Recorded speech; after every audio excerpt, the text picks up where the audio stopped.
好啦，咁啊話好歡迎各位咧，禮拜六下晝咧就都嚟同我哋傾偈，講馬來西亞社會經濟、房地產、投資遠景。哇！我哋今日香港落大把水啊，好大水啊！你哋馬拉有冇落水啊？落水啊！落雨啊！啊，今日冇啊！馬拉就講落水啊，嗰度講落雨。OK 啊，今日仲未落。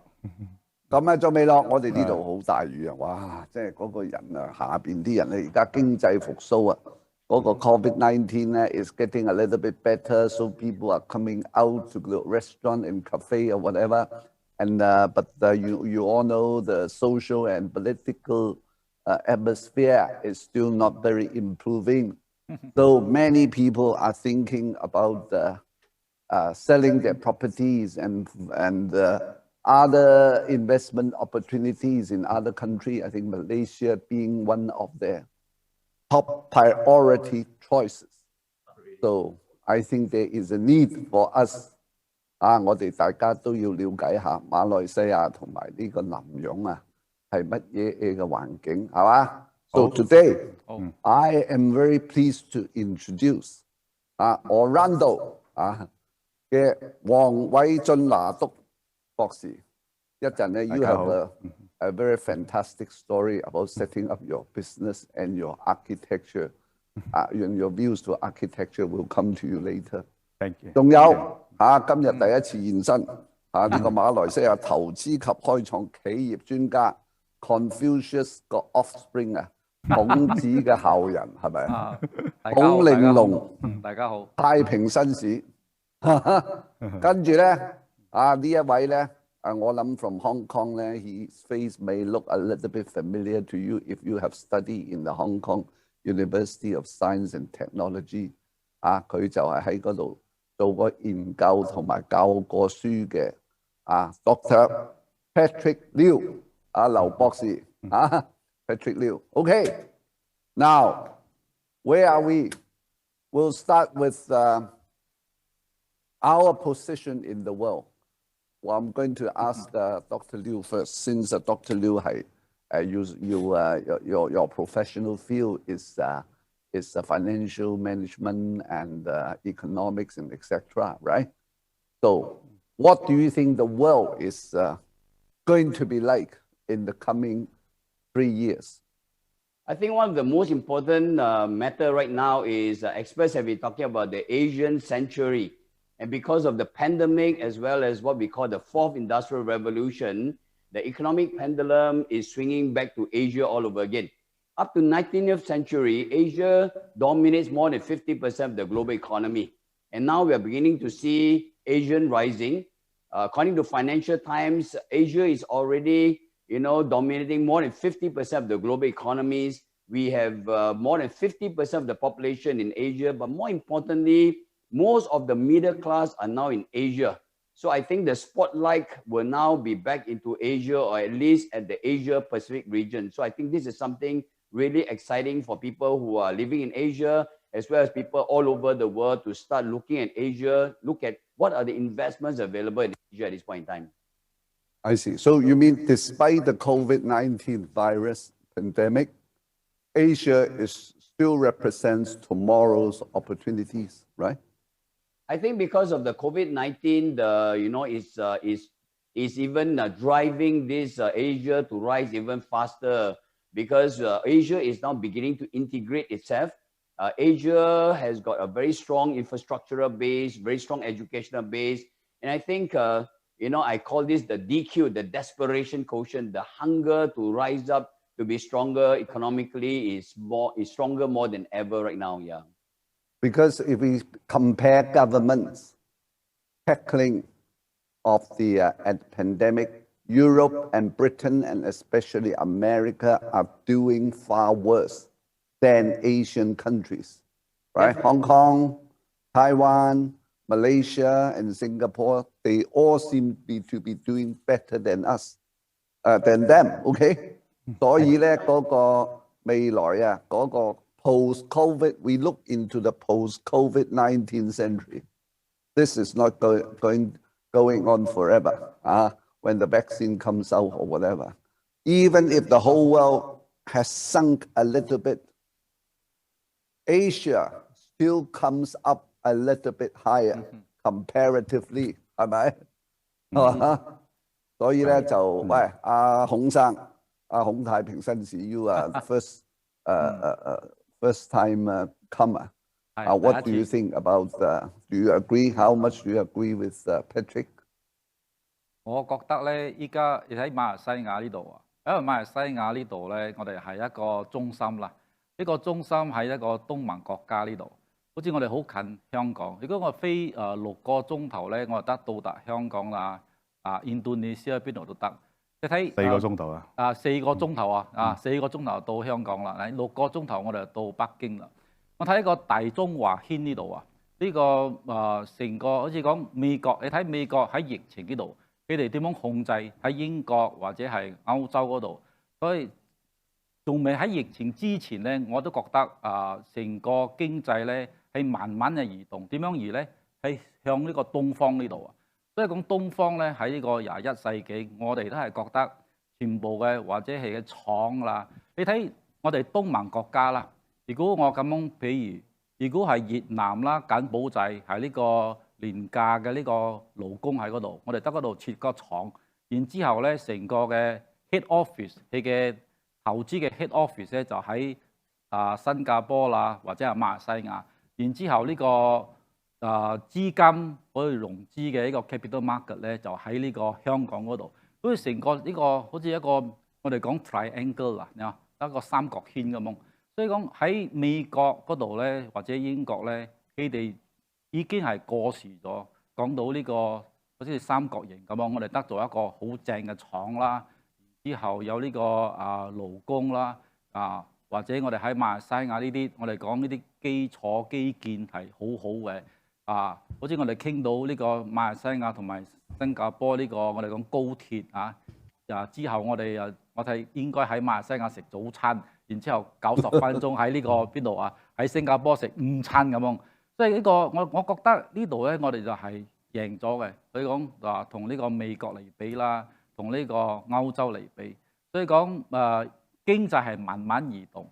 我哋等陣咧傾下點樣喺投資喺馬來西亞喺呢個成個呢個東盟呢度，我係睇好呢度啦。Well, I think you look at the map of the world, okay? You look at the Far East. Yes. The Malayan Peninsula is situated right in the middle between Australia and mainland China. Yes, there is an Indochina right in between, right? But the Indochina consists of at least 3 countries. Vietnam, which has a communist government, which is a little bit backward perhaps with its legal system. Laos is still very much agricultural. Cambodia, the property prices are very high. Very high, as high as Malaysia. 好貴喎。但係咧，but the politics there is a little bit chaotic. So a Malayan peninsula is left with the only biggest chunk of land, right? With a most stable government. Well, together with Singapore, right? The Malaysian and the Singapore governments. And then down, you have Australia, right? So assuming the future of China is still keeping the world in the gas. 所以而家嗰啲資金而家出嚟咧，好多咧都係揀咧。如果我要揀個 Far East 咧 ，I would say the Malayan Peninsula is right the very middle. Last week, I have a friend who told me this is real.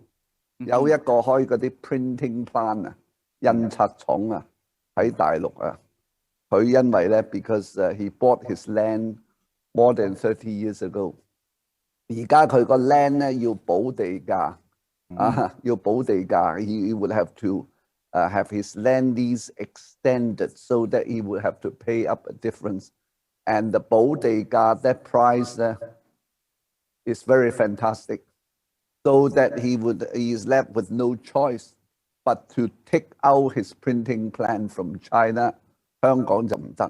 and he told me he's going to take the printing plant to Malaysia， 因為咧嗰間咧係好大嘅印刷廠，全香港啊幾十個巴仙啊嗰啲印書都喺佢嗰度。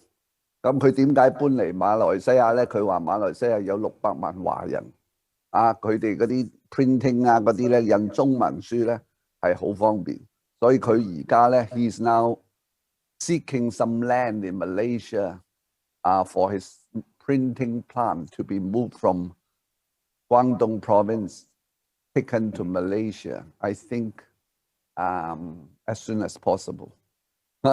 So I learned about this piece of news only last week since we talked to each other. So that confirmed more or less what Dr. Liu said. But things are happening, right? So there are what, 7 million Chinese in Malaysia? 7 million, over 7 million. 7 million. Yeah. How 7 do million they plus. now get on with the local people, with Malayan people now? Very How harmony. is the relationship between Chinese, Malay people and the Malaysian government? Moderate and harmony. It's very moderate and harmony by all the way. Harmony. Yeah. Because I went to Malaysia 2 years ago, right? Soon after the election. I was a bit surprised that Malaysian young Chinese are very passionate about identifying themselves to Malaysian, to being Malaysians. 我話10幾20年前啊，馬來西亞嗰啲華人啊 ，Malaysian Chinese always call themselves Chinese. And now I'm hearing more and more Malaysian Chinese calling themselves Malaysians, just like Singaporeans. Now, why is there such change, Dr. Patrick? I think more and more, don't forget Singapore became an independent nation in 1965. 2 years before that, in 1963, Malaysia became a nation. So by comparison, Malaysia and Singapore, we are a very young country. But I think over time, as Dato mentioned just now, we become more integrated with the people. We become more entrenched with the economy of the country. I think increasingly, you see a lot of Malaysian Chinese. They don't call themselves Malaysian Chinese or Malaysian Indians. I think more and more people are calling themselves Malaysian. But I want to share with you 3 very important things that I just discovered. And you can check it out. World Bank actually said that Malaysia will hit high income level as early as 2021. And they predicted this in 2019. And of course, because of the pandemic, it's probably going to be pushed back 1 or 2 years, which means in the next 2 or 3 years, Malaysia will hit high income level status. But the most interesting thing I heard, I discovered, the International Monetary Fund, IMF, actually this year predicted that Malaysia is one of those countries that will have a V-shaped recovery, which means that after the pandemic, Malaysia is ready to take off. And that's the reason why in May this year, you may want to check it out, some of the biggest companies in the world like Blackstone, BlackRock, Invesco, they have actually started to invest in Malaysia. So according to a theory called elite wave theory, when you see all these big boys, big investment houses starting to invest in Malaysia, I think you have to ask yourself, why are they investing in Malaysia? Is there something happening in Malaysia, that I'm missing out at this point in time, and which is in line with what, our panel of speakers are saying right now. 好啦，阿黃拿督啊，你係馬拉出世係咪？係啱，冇錯。係嘛？你係咪上一代你伯爺已經嚟馬來西亞？我阿爺嗰代響中國落嚟嘅。哇，係廣東啊定係福建啊？福建。廣東。福建。Yeah。福建咩鄉下？南安。哦，南安。係。喺閩南啊，咁佢坐船嚟係咪？應該係啊，飛機都坐唔到。你啊，一定係坐船啦。你喺馬拉出世，你係咪讀華校係咪？係，我係華校生。華校生。係。咁你而家覺得即係身為一個馬拉華人啊，as Dr. Patrick said 咧，依家嗰個社會經濟環境唔同。30年前咧，嗰啲馬拉華人可能有啲唔開心啊，或者覺得俾人 marginalize sideline， 所以 they keep calling themselves Malaysian，they keep calling themselves Chinese。係嘛？咁而家咧，你只要好似嗰啲in Canada 同埋喺美國同加拿大啲華人都叫自己加拿大人同埋美國人，係嘛？咁咪只有一個條件就係個政府要對佢哋好，佢哋有機會同埋佢哋活得開心，先至會話俾人哋聽佢自己係呢個加拿大人或者美國人或者馬來西亞人啫，係嘛？即係而家好似香港咁，好多細路仔唔開心啊，係話自己係香港人咯，話自己唔係中國人咯，啱唔啱啊？啱。啲嘢咧，你嗰個社會環境要安定，哇！所以我今次去到，我見到好多馬拉嗰啲華人20幾歲，佢話自己係馬來西亞人。啊，你有冇咁嘅感覺啊？嗱，我嘅睇法係咁樣啊。馬來西亞政府咧，我可以講獨立以嚟到今日都可以講唔會對華人有幾衰。係好自由俾華人好多選擇同埋生活，同埋尊重人權嘅一個國家。嗱，我將呢個社會學、經濟學幫佢 combine 上嚟，同埋社會經濟同埋政治學幫佢 combine 上嚟咧，就好似易經所謂嘅道法自然。上一集我已經講咗，法律係最重要嘅。法律就係一個社會嘅趨勢發酵出嚟嘅產品，先叫做法律。而馬來西亞法律係根據英式嘅法律而保護到每一個種族、每一個宗教而平等嘅一個安排。嗱，講到呢樣嘢咧，我就可以講頭先亦都洪生有講到呢個馬來西亞一個係好好投資嘅地方啦。Dr. Patrick 亦都有講啦。因為到今日中美大博弈，就好多啲資金咧，或者係投資咧流落嚟東南亞，而流落嚟東南亞，愛投資好嘅地方，一定愛法律保護到你嘅地方，跟到一個好成熟嘅法律嘅制度，就係響香港、新加坡同馬來西亞，因為成個亞洲都係呢3個國家用緊英式法律嘅，響東南亞。而用英式法律嘅國家咧，呢3個國家咧，可以講投資最低嘅水平，亦都係最值得投資嘅地方，就喺馬來西亞。再加上陶生頭先你講有一個印刷廠搬落馬來西亞，呢個係好正常嘅嘢。點解？因為東南亞最平嘅 utility， 即係水同埋電費，最平嘅水電費，亦都供應得好充足嘅地方，就係喺馬來西亞。呢個係唔可以否認嘅嘢嚟。再加上大部分嘅馬來西亞嘅年輕人咧，大部分都受高等教育。你攞埋先，隨便攞個石鼓，任何掟一個馬來西亞嘅華人咧，都係大學畢業生嚟嘅，都教育水平有講嗰度。唔單止馬來西亞嘅華人，就算馬來西亞嘅土人或者印度人，佢哋都係受高深教育。當大家都係受高深教育嘅地方，咁樣佢嘅 civilization， 即係佢嘅文明度係肯定好成熟。再加上馬來西亞嘅政治係咁樣換咗幾擺政府，響東南亞冇一個國家換政府冇流血，除咗馬來西亞。其他嘅國家換政府都有流血事件。都響呢度你可以睇到馬來西亞係好平靜，同埋佢嘅開心指數亦都好高，亦都有外國嘅research institution 亦都俾馬來西亞一個報導 ，Malaysia young men youngster they don't want the job, they not interested the job, they interested career， 即係馬來西亞係好容易創業嘅地方。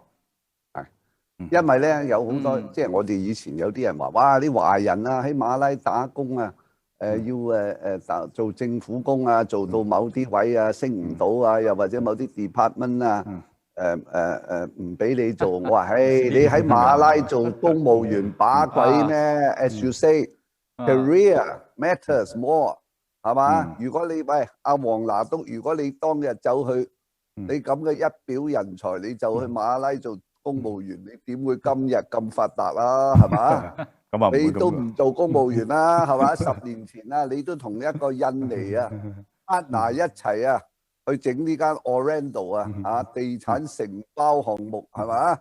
喂，馬拉喺華人咧，我諗好多條路嘅，一係你就做生意啊，一係同華人自己合夥做生意，開公司打工打返華人工 ，OK 係嘛？一係你就做 professional。啊，唔需要話即係加入去馬拉做公務員，因為香港好多人咧 ，because many people in Hong Kong thinking that being civil servants is a good job because it's stable, it's got high income, right? Yeah. So they think, they think that is the best career.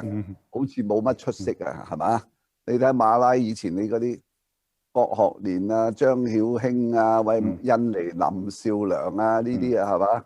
自己打出嚟噶嘛？嗰陣時夠有英國佬荷蘭啊 ，there was a colonial British government in Malaya and the Dutch colonial government in Indonesia. I did not hear many local Chinese becoming civil servants. 全部都係愛做生意啊，係咪？阿 Michelle Yu 啊嗰啲咧係嘛？一係你寫嘢啊，嗰啲 creative。They went to 呢個 Hollywood 啊 and Britain 啊，新加坡都係啊。There was a writer called Calvin Kwan who wrote the novel called Crazy Rich Asians. He's very good in English. He wrote a couple of novels and they become bestseller. And some of his novels have been adapted into movies. 好多嗰啲馬拉啲華人，而家我睇到 many Malaysian doctors doing quite well in Britain 所以咧唐人嗰個才 they have the talents Chinese have the talent so that the government doesn't go in their way 唔好阻頭阻勢咧。唐人一定有辦法，係嘛？呢度我有少少補充啊，喺馬來西亞打工係皇帝嚟噶，唔係打工冇出頭噶，就好似我啲同事同僚嘅同事，公司都係比起有啲坐 Benz 啊，有啲坐 Porsche 啊，坐跑車啊，都個個都好高收入噶。其實到最後都係。講生意嘅基本法都係講一樣嘢，英文叫做 production rate， 即係講你做幾多你就得到幾多，你值幾多唔係個老細講嘅，係市場講嘅。呢個就好似黃百鳴講 Donnie Yen 甄子丹咁樣樣，甄子丹嘅票房值幾多錢？唔係甄子丹講，係票房講，係市場講。都喺馬來西亞做工亦都一樣嘅，你值幾多錢？唔係我講。係市場講，佢市場做咗幾多，我就可以俾到幾多。同埋馬來西亞亦都有些少好重要嘅高官人員咧，都係華人嚟嘅。因為好多就算我哋嘅有族嘅政黨嘅廳廳咧，都係華人嚟嘅。你知正話傾啊，有多少點樣講啊 ？misleading 啊，歪曲呢啲信息啊。有一次我去邊度？去泰國。泰國有一個華人嚟嘅，佢喺台灣讀書嘅。佢點樣問我？佢問我：你哋馬來西亞嘅華人係咪二等公民？我講唔係啊，我哋有中文名，乜都有啊，又好過泰國，佢冇中文名。我講啊。然之後佢問我一句話，我嚇到我。佢問我咩啊？你識講國語冇？我哋係咪喺馬來西亞一聽到國語啊，就係馬拉話啦，唔係華語啊啫喎。佢問我你識講國語喎，我就好奇怪，我梗係識講啊，唔通你識講咩？馬來西亞話呢度就歪曲佢嘅信息啊。有一次我喺北京我代表呢個僑辦經濟嘅，你嗌我你睇到我馬來西亞出世，你差唔多係第4代啊，第3代半噶咯。佢就揾一個翻譯嘅，佢問我。你需不需要翻譯員？我同佢講唔需要翻譯，我識講普通話。佢就問我你點解識講普通話咧？我講普通話呢個語言實在係太普通啦，所以我識講。我講佢就係笑所以講好多係歪曲咗。正話，但都講到呢個咩政府人員。我哋馬來西亞有好幾個呢個華人係做到政府部門係最高嘅秘書長 Chief Secretary 都係有啊。同埋一樣嘢就係，除咗中港台嘅出世紙有中文名之外咧，成個世界咧係馬來西亞嘅華人嘅出世紙咧係有中文名嘅存在嘅。So the Malaysian government has been respecting Chinese culture Yes. and people. Huh? Fully I agree. think the most important thing is that if you want to have social cultural stability, if you want society to be secure and sustainable, they know that they must be pro-business, they must grow the economic pie. That's why whichever party comes in, they know this, they must be pro-business, pro-investment. And that's the reason why, if you look at the surveys, Malaysia consistently has been among the top 15 countries in the world for the ease of doing business. And according to Mercer latest study, Malaysia is one of the most affordable countries in the world. And interestingly enough, there are a lot of surveys that show that Malaysia is one of the most livable countries in the whole of Asia. And the workforce is one of the most hardworking and most educated workforce. I give you an example. I own a company that is now arguably the largest terminal company in the world. And if you're going to send any executive all over the world, chances are we'll send Malaysians. Why? Because like our friend here said, Malaysian, they speak English, Malay, Cantonese, Hokkien, and they can adapt to any cultural situation, and they're very, very hardworking. They are technologically literate, and they do very well when you send them all over the world, basically. So I think Malaysia has got all the various forces that come together to contribute to economic growth. And with economic growth, when the pie is big enough, that's where you get social harmony at the same time. And one more thing I want to add is, in Malaysia private land, 70% of Malaysia private land is owned by Malaysian Chinese， 即係話有70%嘅馬來西亞嘅私人土地咧係華人擁有嘅，所以馬來西亞嘅華人喺馬來西亞嘅勢力咧係唔可以取代嘅。Another thing very interesting is just now what doctor say. You see, talk about the ease of doing business. Yeah, Malaysia is number 27, in the world, 27. And then the first one I think is Singapore, and then the second one is Hong Kong. Talk about competitiveness, 好有競爭嘅。呢個 Malaysia is number 12, in the world. 第一定係新西蘭啦，第二係新加坡 and then third is Hong Kong. You see, all these countries are in where is it? In the Far East, Southeast Asia over here. 所以正話都講嘅買地 ，actually 講到買地喺馬來西亞有永久嘅，外國人永久地契永久地契啊！外國人嚟到呢度得唔得買？有好多外國人，我哋做過好多投資者嚟到馬來西亞。你講咩係永久啊？問我哋係咪90年係永久，99年啊？講唔係啊，永久係你得傳俾你嘅仔，傳俾你嘅孫都得啊！哇，係講有咁嘅事啊！喺馬來西亞有。如果你去柬埔寨你唔得啊，地鋪你唔得買，你一定有51%一定要喺柬埔寨人先得買，你一定要買1樓以上嘅。所以我喺柬埔寨簽一個約好奇怪啊，買一棟樓。佢簽2種約嘅，第一個咧就係簽地鋪嘅，你就係租俾佢啫。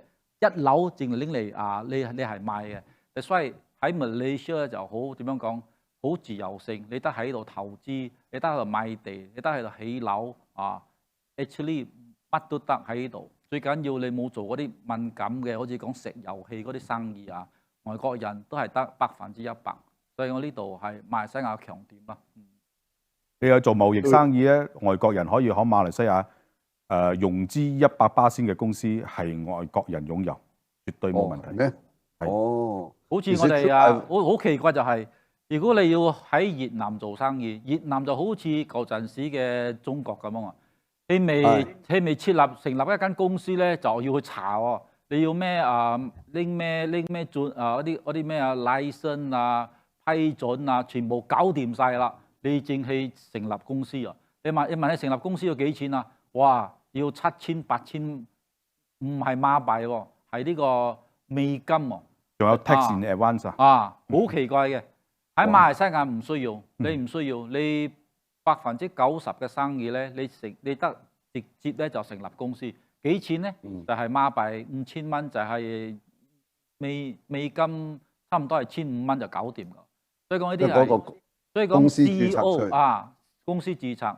所以講世界嘅 CEO 嘅雜誌咧係好似正話博德講嘅，就係馬來西亞世界第一 most affordable place to do your business。But I do not know whether it's the most profitable place 啊！呢個係個人點樣賺錢啫啦啊！所以講呢度係馬來西亞，正話我講嘅強點，比其他嘅啲，正話陶生你講到呢個咩啊？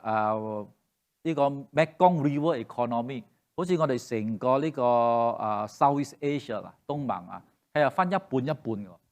上一半咧 ，actually 係5個國家嚟嘅。呢個 Mekong River economy 係5個國家，邊一個5個國家就係泰國、柬埔寨、Laos， 然之後越南同埋呢個緬甸啊。喺下低嗰度咧就係又係5個國家，就係馬來西亞同埋呢個新加坡、印尼、菲律賓同埋文萊呢度啊。所以5加5係咪係10個國家咯？所以上嗰個5個國家咧，佢嘅嗰最發達係泰國啦。佢嘅勞工咧就好正嘅，又平，你就喺嗰度設廠啊。正話我正話一開始就講喺馬來西亞、新加坡呢度咧就係一個投資嘅一個 head office， 你嘅投資公司啊。但係呢個成個東盟咧，佢嘅結構就係咁嚟嘅。So is it true, Dr. Patrick? So what are the main investment opportunities in Malaysia concerning import-export? I think if Asia is going to rise, inevitably we'll see Malaysia rising because, as we mentioned just now, the Malaysian government, inherited a very good British legal system, and the British system is very pro-business, pro-investment. If you look at the country is very rich in natural resources. It's got a hardworking, very educated, technologically literate workforce. And from Malaysia, you literally can be connected all over Asia Pacific region because from Malaysia, you can fly within the same time zone all the way to China and all the way to Australia, all the way to Japan and all the way to India. And we all know this, that China will either become the number one or number 2 economy in the world. India will probably be number 3. They are one of the fastest growing economies. ASEAN will eventually be the 4th biggest economy. So if you look at all the forces, it shows that Malaysia is a place for you to do your business, whether you're doing trading business, import-export business, or whether you are setting up a high-tech center, doing your R&D in Malaysia. I think Malaysia have all the infrastructure, all the support and services to support your business. But interestingly, a lot of Malaysia talented people all went to Singapore and work because of 3 times salary. Currency. Because of the currency. So if the salaries are higher in Singapore, that means the labor cost is much lower in Malaysia. That's right. Yes. It's easier, it's cheaper to hire, say, an electronic engineer or accountant in Malaysia than in Singapore. Is that right? Yeah, half of Singapore professional is from Malaysia. I think it is not a zero-sum game. It does not mean that Singapore must win for Malaysia to lose. I think Singapore government and Malaysia governments are working very, very closely together to see how to create a synergy. That's why we are pushing ahead with the MRT to cross over to Malaysia.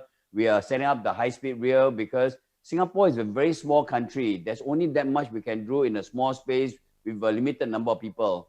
So as we mentioned the last talk, the regional office can be in Singapore, but the back office, the manufacturing, and the back-end services can all be provided in Malaysia. So we have the right. You're right. Yes. Yeah. the best of both worlds now. Yes, like last episode, I say Singapore is a marketing headquarters in in Asia Pacific, and Malaysia is a operation office. Just like you can save a lot of cost. I always mention this Hong Kong 香港後邊有咩啊？有深圳，然之後澳門嗰度後邊有前海咁樣啊。新加坡咧後邊咧係有就係馬來西亞。That's why a lot of Singapore they outsource their just now what Doctor mentioned， 意思講係嘅 back end office 啊，全部都喺馬來西亞啦。馬來西亞南部佐科嗰度 ，to reduce the cost of doing business。所以呢個咧第二次咧，我覺得咧疫情過後咧，應該係冇咗呢個點樣講啊邊界 borderless between Malaysia、新加坡呢啲 Indonesia and Thailand 啊，呢度將會係咧世界要注意嘅地方啦。呢個經濟啊，一定會飛起喺度。You know the problem with Bay Area and Hong Kong 就成日 one country two systems 啦。但係你哋 Malaysia and Singapore they almost share the same common Two law country one system。Also using British law。Both governments are very pro business， 係嘛？唔會話一度地方俾你做生意，另一度地方趕絕嗰啲民企啊，話埋愛你問你收錢啊，交 tax 啊，冇呢啲嘢咯。So that's why 嗰個你成個 Malaysian 嗰個 peninsula is very much treasured by global investors， 係咪啊？冇錯，啱唔啱啊？咁啊，尤其係你而家喺新加坡、Johor，然後咧就 Kuala Lumpur， 嗰條 high speed railway 究竟幾時會開 ？When is the high speed railway between Kuala Lumpur and Singapore going to kick off? At this point in time, in principle, it's agreed we'll go ahead, but we have not finalized the agreement because of the change in government. I've done all my analysis. I did a public presentation. The high-speed rail is going to be good for both Singapore and Malaysian economy. In fact, it is better for Malaysian economy than for Singapore economy. Why? And we're talking about connecting Singapore to Malaysia within 90 minutes using today's technology. But if they use the latest train, I think we can even reach Kuala Lumpur, and Kuala Lumpur can reach Singapore all within less than 1 hour. Which means in the morning, you can wake up, you go to Malaysia, eat wonton min, come back to work. Lunchtime, go back to Malaysia, eat nasi lemak, come back again and work. And then dinner time, go back to Kuala Lumpur and eat Penang laksa, and then come back to see your wife, you know. So you have the best of both worlds next time. But I would like the update. You see, recently the main stations of this high-speed rail 你嘅地鐵站 ，so it's a Bandar Malaysia 呢個馬來西亞城市。呢個地鐵站咧應該係喺明年啦，下年2021年就會真進步嘅喺度進行開工啊。So this is a sign of the high-speed rail 啦，應該會好快就會進行。我所知而家佢哋嗰個鐵路啊，仲喺度商量緊，仲喺度研究緊嘅係點樣再慳個 cost， 例如唔可以經過啲 tunnel 啊，或者係用其他嘅技術啦。又更加平嘅方法去攞到唔需要咁高嘅成本，而更加好嘅效應。因為做一個地鐵嘅你 initial cost 係好高嘅，跟住你愛 long term investment， 你賣你嘅 ticket， 愛用幾耐時間先至翻本。而個 ticket 如果收得太貴咧，嗰個user 就肯定少咗嘅。所以呢個係一定愛一個好細節嘅去研究呢個問題。所以我講應該需要少少時間去再次研究。仲有呢個地鐵站啊，就好勁㗎喎！呢個地鐵站，呢個地鐵站嘅地下係咪就係地下城市嚟嘅？聽講呢個地下城市係世界係最大嘅地下城市。Basement 唔需要曬太陽啦，又唔需要又搭熱啦，呢個喺馬來西亞呢個地鐵站。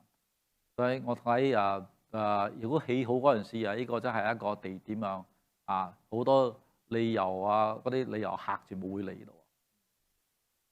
我聽講 from Kuala Lumpur there's 嗰個 starting point of the high speed railway 就係個叫大馬城。大馬城咯，It's more or less like West Kowloon， 好似西九龍咁樣係嘛？你就大過西九龍好緊要咯。呢個喺大馬城咁。係大馬城係。大馬城正話簽約2021年就會正式嘅開工啊！哇！呢個大馬城唔係喺 Central Kuala Lumpur， 係出邊啲係咪？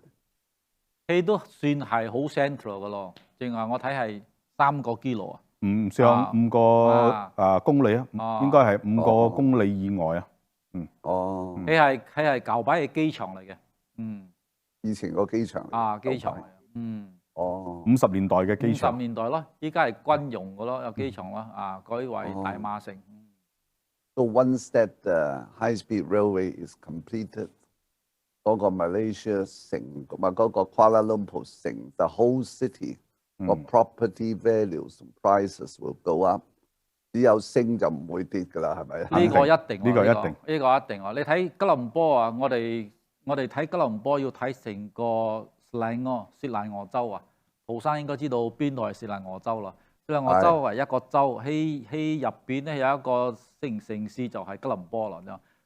成個雪蘭莪州唔包括吉隆坡啊，大概係650萬嘅人口，但係馬來西亞大概係20%嘅人口啊。應該啊，就係喺呢個雪蘭莪州。我哋嘅呢個 GDP 啊，呢個 domestic 嘅 product 啊 GDP 啊，24%啊係喺雪蘭莪州馬來西亞。所以雪蘭莪州係馬來西亞最有錢嘅，除開檳城啊。嗱，我可以講一個好簡單嘅例子。頭先我哋都講起新加坡有50%嘅專業人士都係來自馬來西亞。當我哋攞個譬如，而一個新加坡嘅呢個跨國公司，佢如果佢將佢所有嘅 operation staff 移去吉隆坡，而呢啲人而本身都係馬來西亞人，譬如講呢啲人嘅薪資咧，港紙6萬蚊，講新加坡，因為去新加坡嘅星紙貴啦嘛。佢嘅 currency 高啊嘛，咁樣換句話轉去呢個港紙就6萬蚊一個月。咁樣如果將呢啲人轉去吉隆坡，你唔需要俾6萬，你只係俾4萬港紙一個月。咁樣喺呢間新加坡公司咧，佢嘅呢個 management cost 就減低㗎啦。而呢班人就喺吉隆坡生活，而呢啲亦都係一種唔錯幾好嘅收入嚇，佢嘅 strong consumer power 嘅 group 啊，佢嘅消費力強嘅人，而響呢啲計上嚟唔係一個兩個，係100-200萬個，從中扯過嚟吉隆坡。你諗下吉隆坡嘅佢哋嘅 spending power 同埋佢 liquidity， 佢嘅現錢嗰個流動，現錢流動，咁樣就好容易一年就帶出幾多百億嘅資金流動。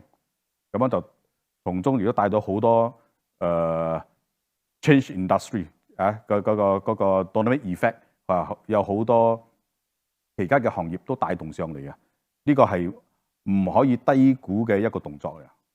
好似講話説有個古仔咁樣講，一個醫生啊，佢係專科醫生，佢喺吉隆坡醫院，佢為一個病人開咗刀啦。今朝早開咗刀啦，佢則坐呢個地鐵去到呢個新加坡休息，然之後聽日啦又喺新加坡嘅一個醫院為第二個佢嘅病人咧就開刀。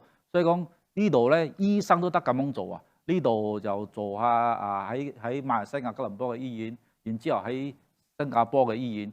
第二次我哋會睇到咁嘅呢個經濟專科人士都係咁樣，意思講得嚟去呢個新加坡90分鐘啫咁。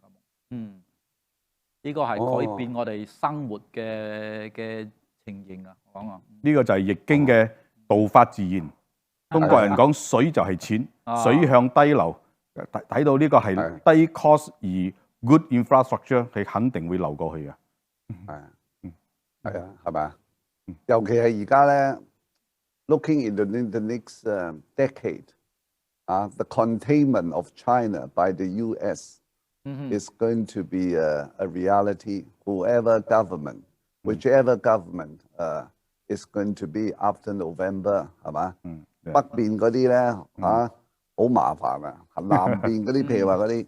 You are going to witness a period of instability or unpredictability with China and Hong Kong. So where does the money go to? Naturally 就梗係南洋啊，東南亞係嘛？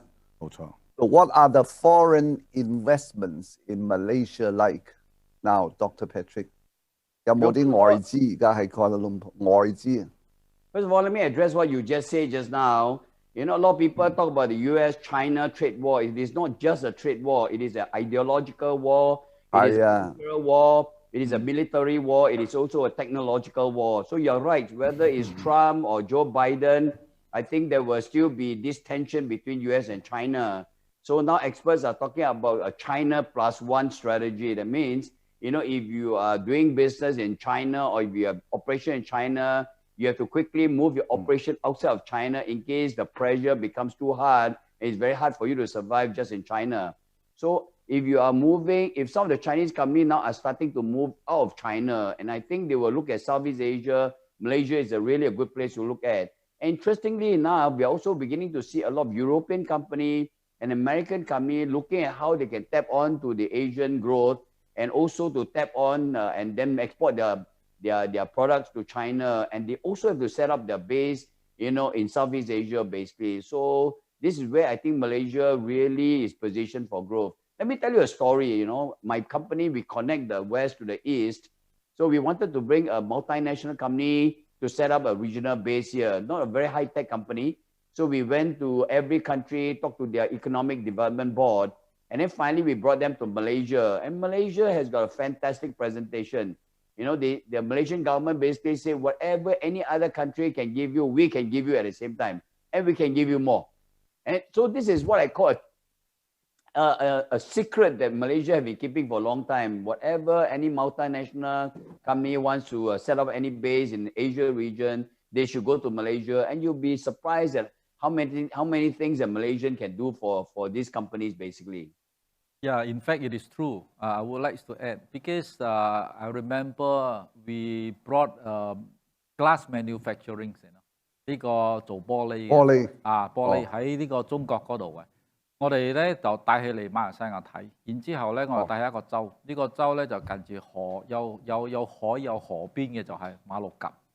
嚟到馬六甲咧，政府點樣啊？馬六甲政府啊，一睇到呢個廠咧，然之後馬六甲政府就首長一大班人就去呢個中國嗰度考察，就睇下個廠，哇咁勁啊！呢間玻璃廠得做車嘅玻璃，乜玻璃得做啦？你都建材啦，或者呢個 iPhone 嘅呢個熒幕嘅玻璃都得做啊！就嗌起你過嚟馬來西亞，你過嚟我哋嘅州就係馬六甲州。點樣做啊？馬六甲政府啊，就俾起咩啊？俾起一塊地喺邊度咧？就近住海邊嘅，就近住呢個海港嘅。你講唔夠電咯呢度喎，你同馬六甲政府講，如果我哋喺度做咧，我哋嘅玻璃廠會用好多電㗎。政府點樣做啊？特登拉個大電俾起啊，電又俾起，水又俾起，全部拉俾起，就免費嘅拉俾起。所以講馬來西亞呢個馬六甲政府就係咁樣嚟啊，整到呢間廠啊，真係意思講喺中國搬到嚟呢度呢個馬六甲呢度啊。所以我正話好似講Dr.話齋嘅。如果我哋要你喺呢度設立一間廠咧，政府一定會幫嘅。尤其係我哋馬來西亞有一個政府嘅部門就係MIDA，呢個馬來西亞投資委員局啊，一定會幫你啊。你講一站式嘅幫你點樣設立呢間廠咧喺馬來西亞。所以講你要嘅嘢咧，我哋就會俾到你嘅咁。唔止咁啊，仲有我哋好 respect 呢個branding 同埋 copyright 嘅 act， 所好多嗰啲歐洲同美洲嗰啲semiconductor 嗰啲電子廠或者係嗰啲 IT 嘅嘢，都喺馬來西亞設立，因為呢樣嘢除咗水電平之外咧，亦都可以避免俾人哋 copyright 到。馬來西亞呢家成個好似講2019年到2016年到2019年。55% 嘅外國嘅投資者係邊一個？兩個國家啫，一個就係美國，一個就係中國。所以講喺2017、2018、2019咧，最大嘅投資者咧就係中國啦，去超越呢個美國。所以我哋咧就睇個意思講係花China中華軒呢個，你講中國嘅公司咧，唔單止你講去到越南啦、柬埔寨，我哋又吸引起嚟呢度。高端啲㗎啦，唔係講全部要用嗰啲勞力嘅勞工啊，用勞工嗰啲我哋就係唔鼓勵咯，我哋鼓勵高端啲嘅嚟到馬來西亞呢度嘅。馬來西亞有呢個 Invest KL， 意思講投資吉隆坡嘅委員局啦，同埋呢個 Invest 靚柯投資雪蘭莪州嘅委員局會歡迎呢啲高端嘅嚟到馬來西亞。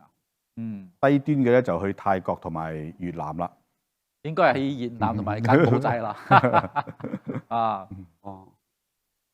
咁樣。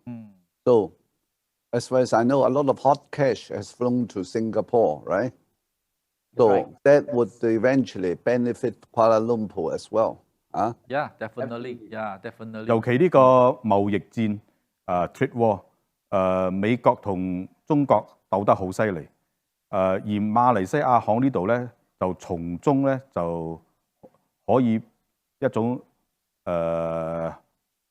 grey area 或者係 leeway 就幫到呢個 tax 嘅一個路程，變咗可以 avoid a lot of problem， 可以減低好多問題啊。好似外國人係咪？我成日都係咁樣傾。馬來西亞政府有時就好蠢㗎，講話咪外國人係咪？如果係新加坡買房地產啊，你買房地產啊，我喺 Dr. Patrick 一定知道啊，話嗰啲我哋講印花稅啊，真係高啊！我睇有15%、18%、22%都有啊！你話外國人買，但係外國人咧嚟到馬來西亞，如果係買荷蘭多嘅呢個房地產嚟講啊。你嘅印花稅同本地人咪一樣嘅喎，就係1%、2%、3%，超過馬紙100萬之外4%啫。所以呢啲我覺得好低，佢嘅 cost 意思講成本好低嚟買一個房地產。所以呢度馬來西亞就好多呢啲吸引力。And the most important thing is that the property market in Malaysia, frankly, is very, very competitive, very affordable. You know, last time we talked, I showed you a report from Saville. Saville is a very big property consultancy firm. They just did a survey in 2019 by comparing the property prices between Malaysia and many, many countries. And surprisingly, Malaysia is one of the most affordable countries. You know, the properties in Jalan Tamrin in Jakarta can be more expensive than Kuala Lumpur. Even Ho Chi Minh, you know, some of the properties are already more expensive. Even Cambodia. Yeah, even Cambodia. Yes. Why? Yes, very. For me, very simple. One formula only. Yeah. 有好多國家嘅產業咧，嗰啲發展商咧，嗰啲 so-called player 咧被壟斷咗嘅。而我可以講馬來西亞嘅發展商咧係冇能力或者係唔需要壟斷呢個行業。當呢個行業冇壟斷咧，個價錢咧係超出公道嘅，肯定公道嘅。而壟斷開嘅行業咧，個價錢咧，大家心中有數。我睇新加坡嘅房地產同吉隆坡嚟比，應該係5倍嘅價錢啦。係啊，如果你租一個最少啊，最少5倍啊。Singapore more 5 times higher than Malaysia. Yes. Property. At least 5 times. Yeah, 5倍啊！如果你租你呢度做生意，吉隆坡你租一個 office 啊，係。如果你租一個 office， 你新加坡租個 office 我睇嗰都冇生意啊，一下執笠我覺得5倍佢嘅成本香港最少8倍啊。Not only the price in Malaysia is very competitive, the quality of the housing in Malaysia is very, very high also. I mean, you look at some of the quality of housing in many countries compared to Malaysia. I think Malaysia, you know, you can use Google Earth and check all their design. They've got good design, good quality, and good British standards. Just look at our background, it's so nice, you see, good quality. Yeah, here I take an opportunity to advertise a bit. Background so nice. 趁呢個機會我就賣下廣告啊！本公司啲建築材料全部用歐美品牌even 嗰啲窗口嘅玻璃啊，都係呢個防爆玻璃啊 ，tempered glass 嚟嘅。同呢個香港有7號風球、9號風球都先至有呢個防爆玻璃，而馬來西亞咧就根本冇呢啲風球，亦都冇1級，最多係都唔知有冇1、2級地震啊！成日3級。即係落雨落得大，我淨係我哋睇香港嗰陣時啊，你講哇3號風球啊，睇咦就好似馬來西亞咁樣落大雨啊嘛。而我嘅樓盤都係俾呢個防爆玻璃窗，同埋所有嘅建築材料都係歐美品牌。新加坡有嘅嘢，馬來西亞都有。哇！I was told that your slogan is building homes of Swiss standard 點解咧？點解瑞士標咁樣嘅水準啊？係嘛？點解咧？因為3個原因，因為不分男女老少都中意瑞士標。其實瑞士錶冇咩特別嘅，都係2支針12個點，你戴落去亦都唔會俾一日都係24小時，唔會俾你23個小時。點解咁多人出咁多錢嚟買瑞士錶咧？其實基本上3個原因啫。第一，身份象徵；第二就係佢嘅 quality 啊；第三就係保值。當我將呢3種瑞士錶精神咧帶入我嘅樓盤，我嘅公司嘅樓盤嘅呢個 principle 就變咗我嘅樓盤嘅 design 咧，你住落去咧，你有一種身份嘅象徵，因為我哋每一個樓盤都有一個 grand lobby， 做到嗰個 concept 咧，你將你自己感覺到高高在上 ，OK， 同埋文武3000。點解個文武3000咧？即係唔係你有錢就買到我樓嘅？我哋有 interview， 即係講你唔合格或者你將層樓租俾啲外勞，咁我哋講真 sorry 啦，我哋唔賣俾你啦，你可以翻屋企啦。如果你講我想騙我嘅話咧，我就講簽咗你同意唔租俾外勞。如果你租俾外勞咧，我就罰你10倍嘅呢個 maintenance fee， 即係個保養費啊。咁我嘅樓盤咧就有嗰個價值，同埋我所有嘅建築材料咧，全部都係用歐美品牌，所以我哋做到身份象徵 quality 品質同埋保值。做到呢3樣嘢咧，我就覺得我嘅產品咧就良心企業，對得住我啲購買者，所以我就將呢個 Build Home of Swiss Standard 呢個 slogan 擠喺我嘅公司入邊咧，我就好自然咁贏咗瑞士。我攞過好多產業獎，響瑞士啦、美國啦、德國啦、英國啦等等啊。哇，犀利！嗱，我哋都 I want to affirm what the doctor have said. You know, I was vice president of FIAPSI, and some of you may know that FIAPSI is the world's largest real estate organization. And so we run a lot of competition internationally. And when you look at the product that Orlando produced, like the latest product called Love You, I mean, Moda Teng, Chinese say, you know, I've gone to many condominium in Hong Kong, many parts of the world. I mean, the condominium quality is so good. You not only have got world-class standard in swimming pool, nice park. I mean, how often you get a condominium with a badminton hall? You know, I mean, you seldom see such quality at all. Yeah. We all know the prime concern is location, right? Yes. Now we have a picture of Kuala Lumpur. Behind me, 我哋都知最勁啊，係咪近呢度？係咪？係 Center， 係嘛？係。咁咧而家咧呢個雙子塔係咪？雙子塔係有一個你嗰個 property site 啊，係離呢度幾近啊？有幾多？你手指住嗰隻就係啦。邊度？呢度？落啲。最大嗰你再落啲，左邊呢棟呢棟就係啦。嗱，我呢個係啦，呢度呢棟就係啦。嗱，我就而家個高樓就係咯，呢個就係啦。呢個就係啦，冇錯啦，呢個就係啦。呢度咁樣喺高層望到嗰個 Twin Tower 係咪？我呢座樓嘅位置咧就係吉隆坡一線城市，響一線城市入邊。同埋永久地區，同埋去連住呢個伊洋，即係吉之島，同埋連住地鐵站，同埋佢嘅旁邊亦都有戲院啊、醫院啊、國際學校啊等等，係一個非常成熟嘅地方。同埋香港台睇到對面呢度都有啲 development 喎，係香港同埋中國嘅好多嗰啲一級明星咧都有投資我哋嘅樓盤。呢度係咪？甚至天王人物、天王嘅影星都有買我哋嘅樓盤。啲明星啊？係啊，買咗你呢度啊？係啊。咁嗱，呢度嘅下邊有冇嗰個地鐵站啊？嗰啲有廉字冚蓋廉字冚蓋廉字。咁啊呢度。坐地鐵一路到雙子塔呢處有幾遠？坐地鐵佢嘅長度咧只係3公里。2.5公里啊，都冇3公里，2.5公里啫。啊，2個站就到雙子塔噶啦。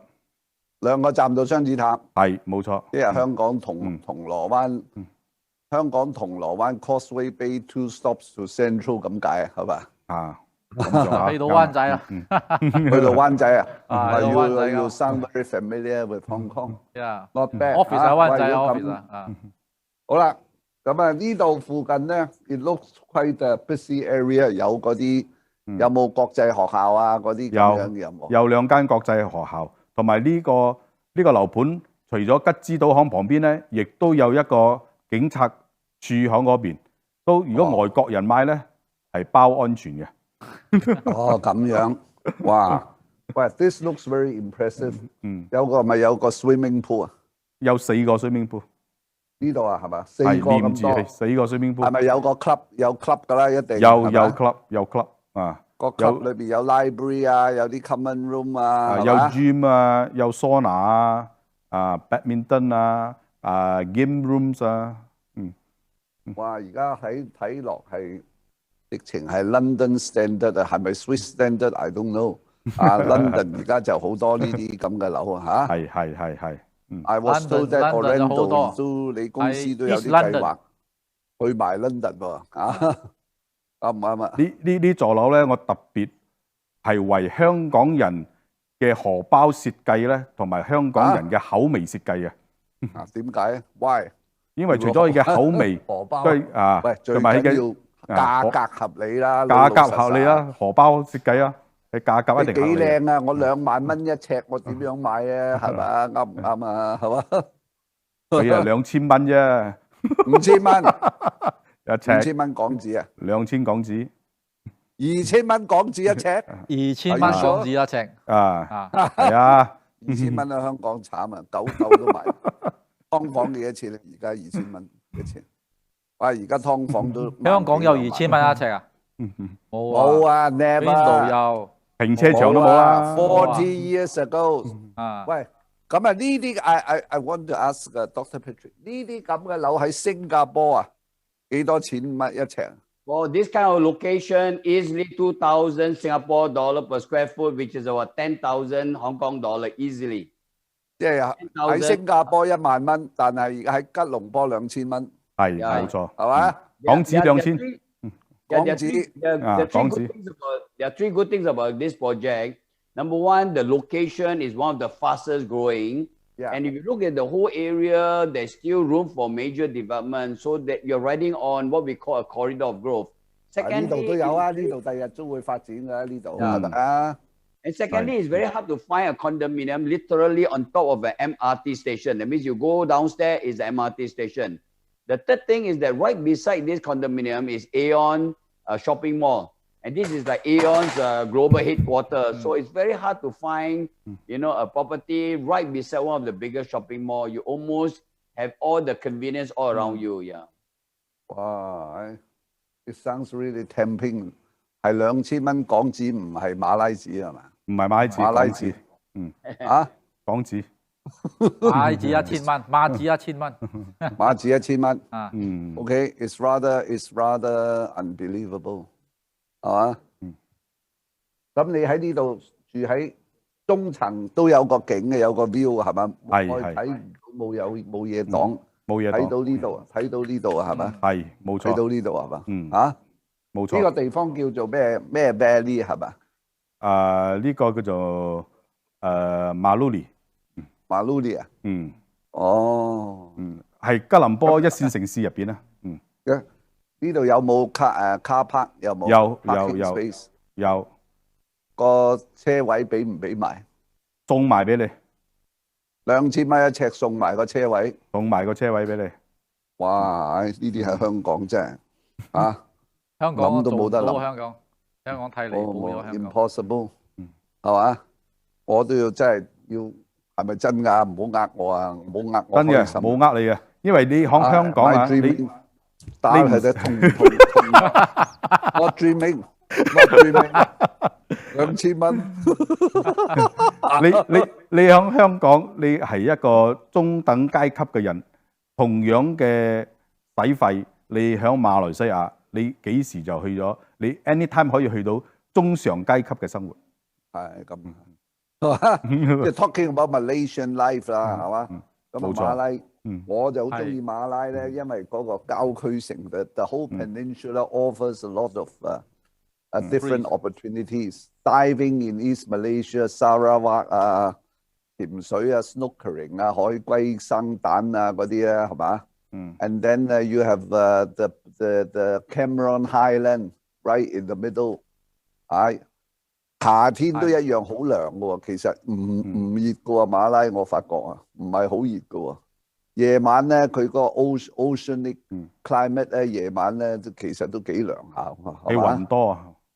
雲多馬拉係成年都係夏天咯，成年夏天啊，成年啊365日啊，哦。但係而家咧，我哋唔似香港，又唔似新加坡咁樣，因為我哋熱係咪？我哋有風吹，我哋唔係好多棟樓啊，嗰啲好焗啊。好似喺香港，我哋喺銅鑼灣嗰度，嗰啲熱到嗰啲氣係咪？嗰啲點樣講？嗰啲樓全部擋住，風又吹唔入嚟，又吹唔出氣啊。咁啊，馬拉而家冇咁嘅事啊。馬拉而家食嘢啊，咁樣嗰啲飲酒啊、豬肉啊嗰啲冇問題係咪？完全冇問題。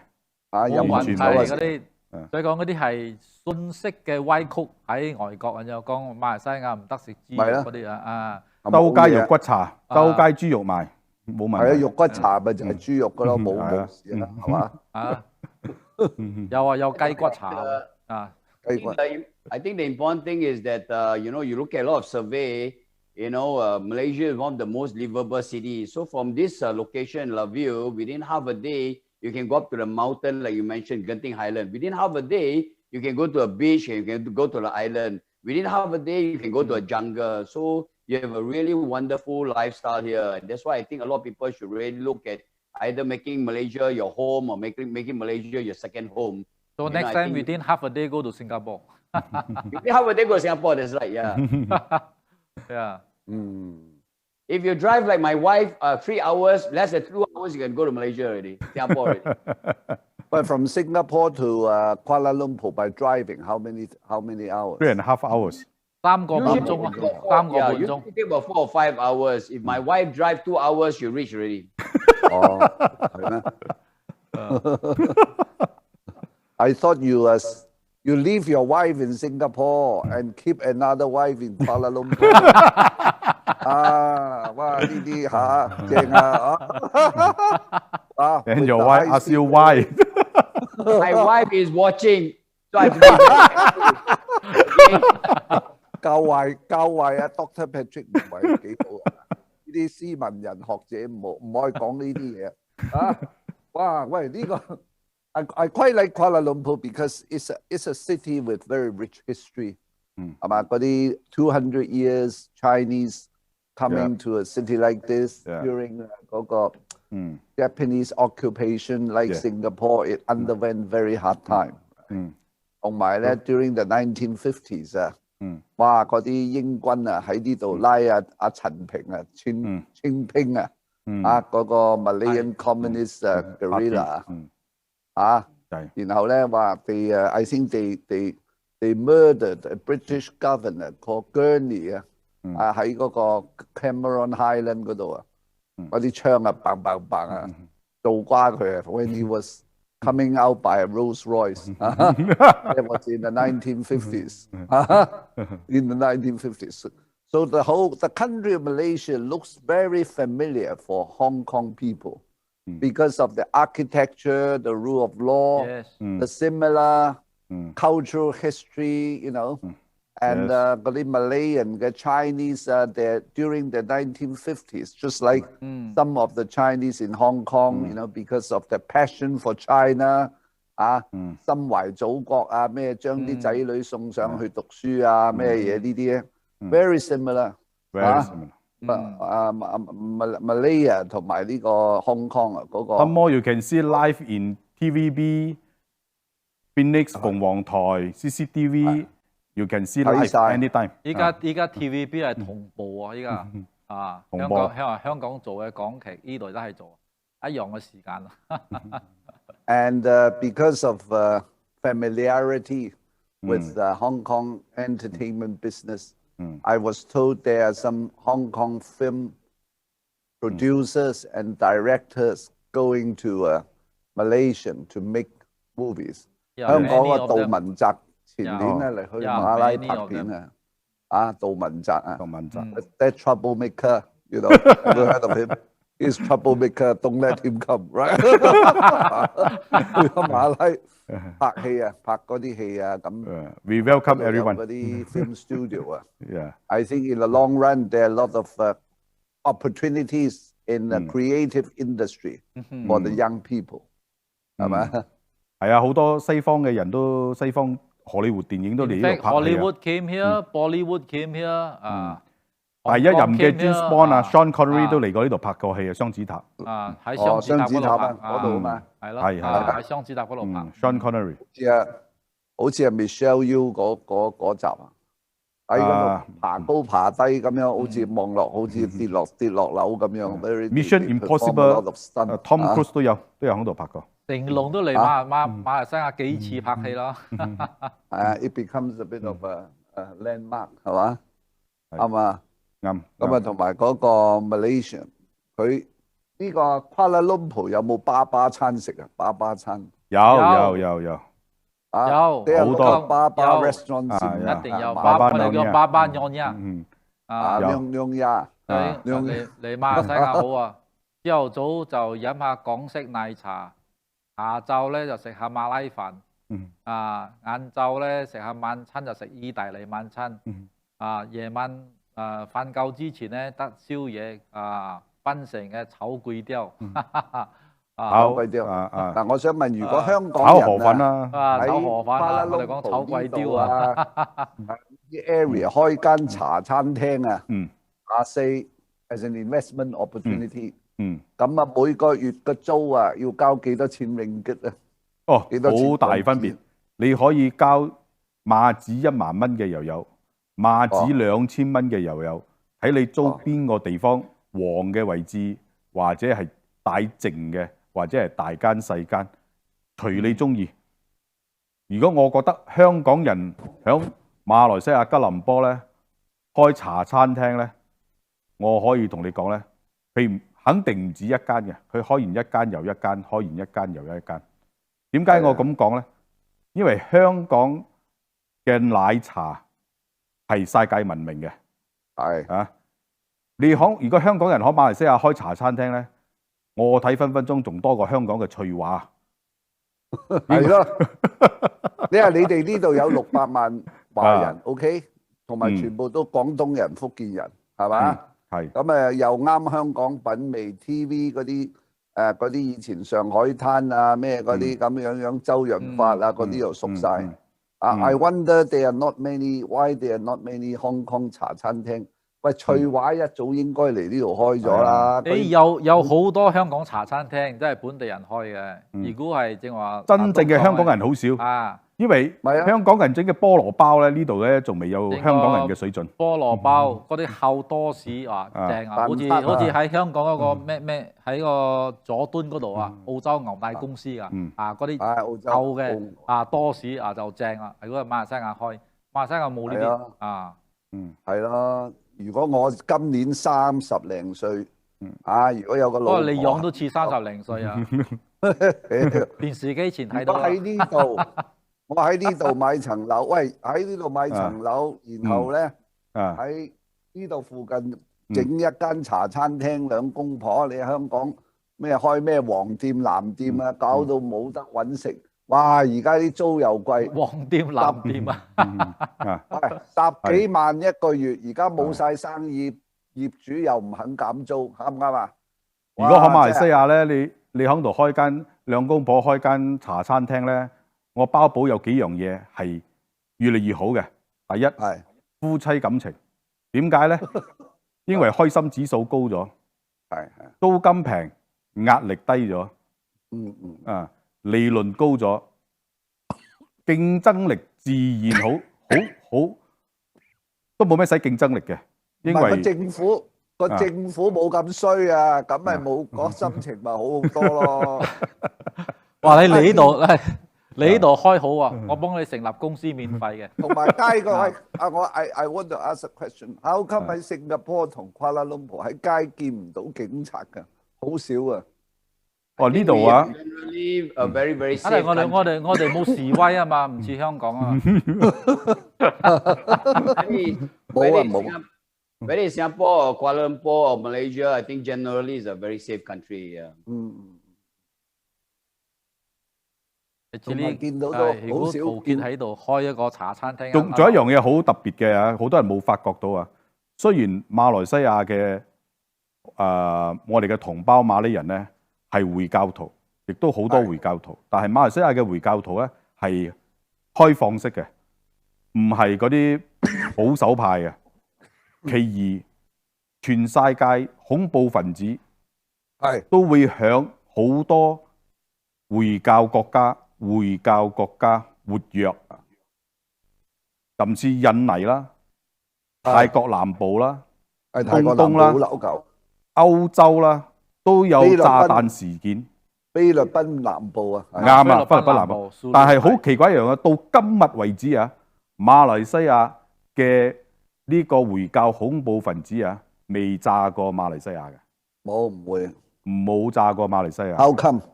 喂，呢啲其實係 quite a bit of a target. How come touch wood 啊？touch wood 啊 ？How come 佢哋唔搞？嗱呢個我有同呢個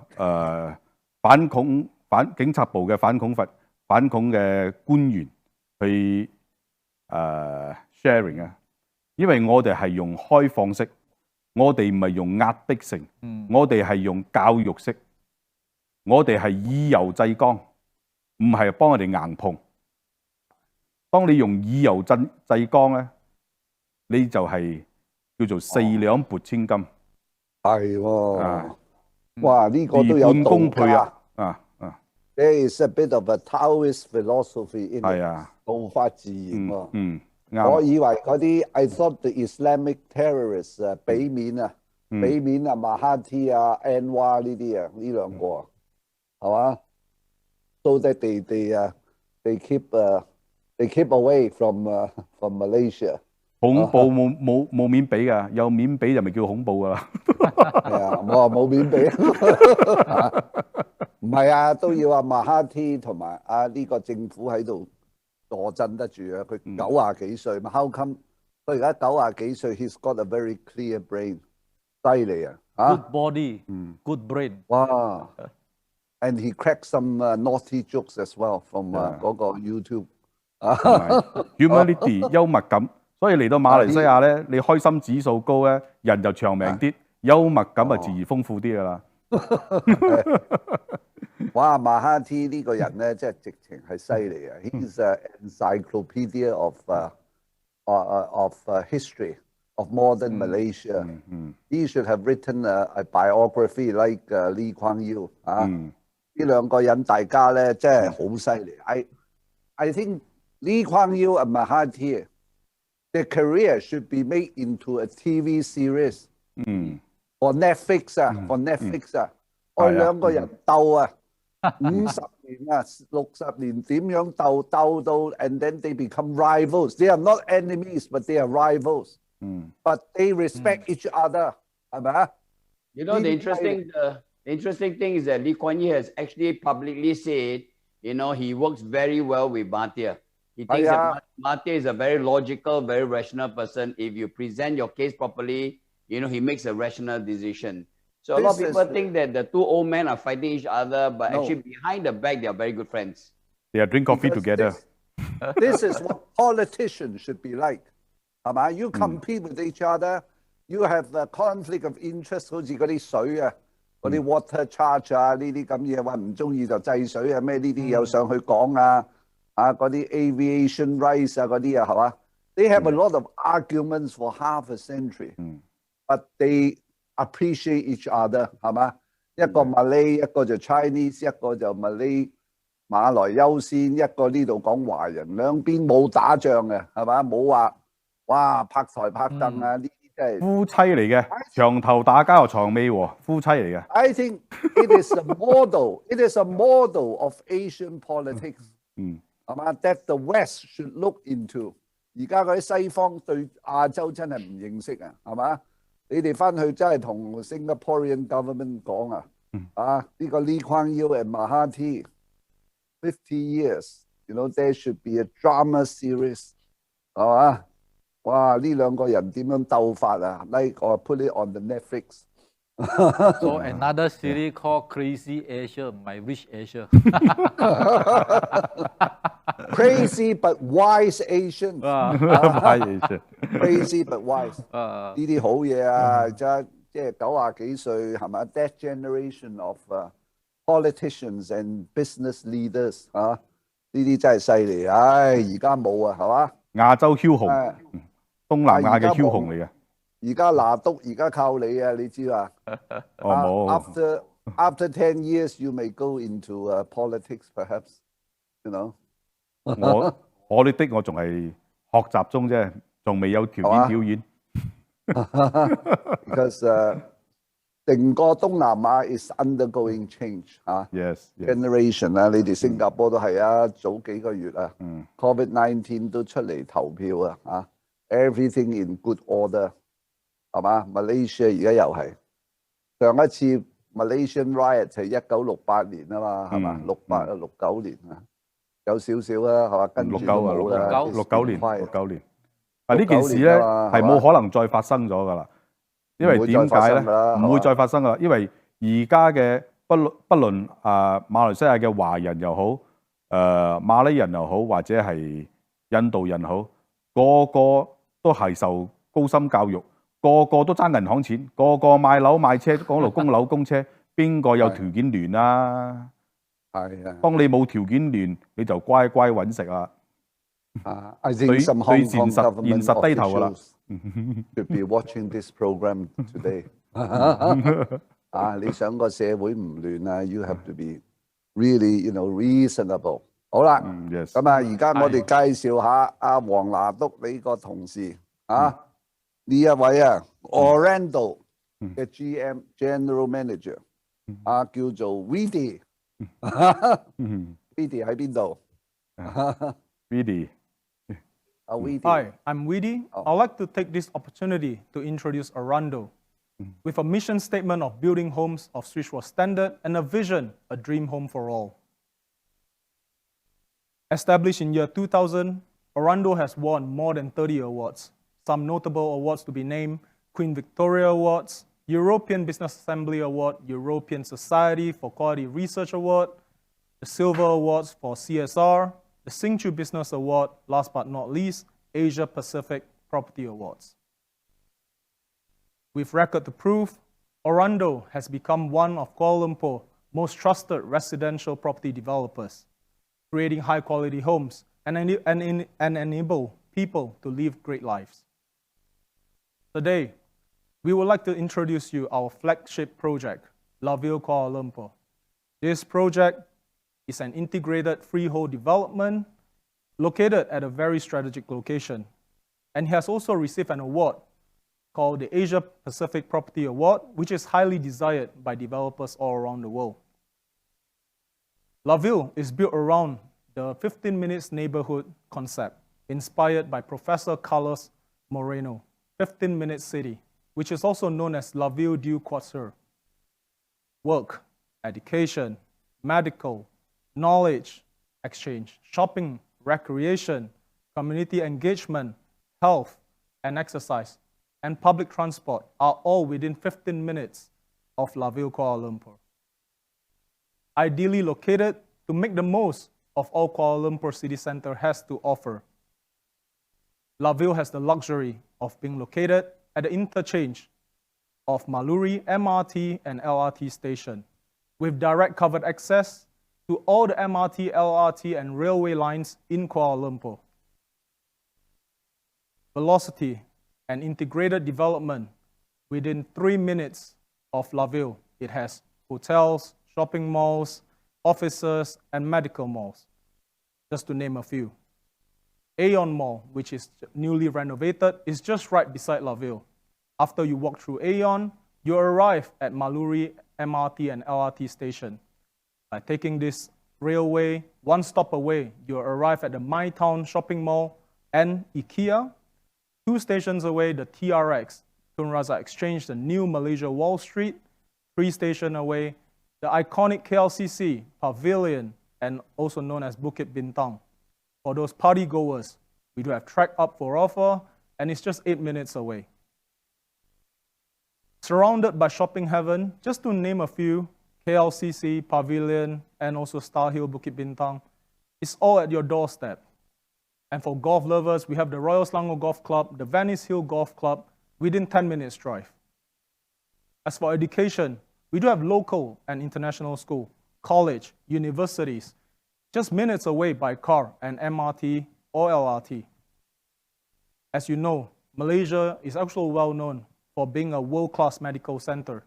So just to name a few, Prince Court and Pantai Cheras Medical Center are all at your doorstep.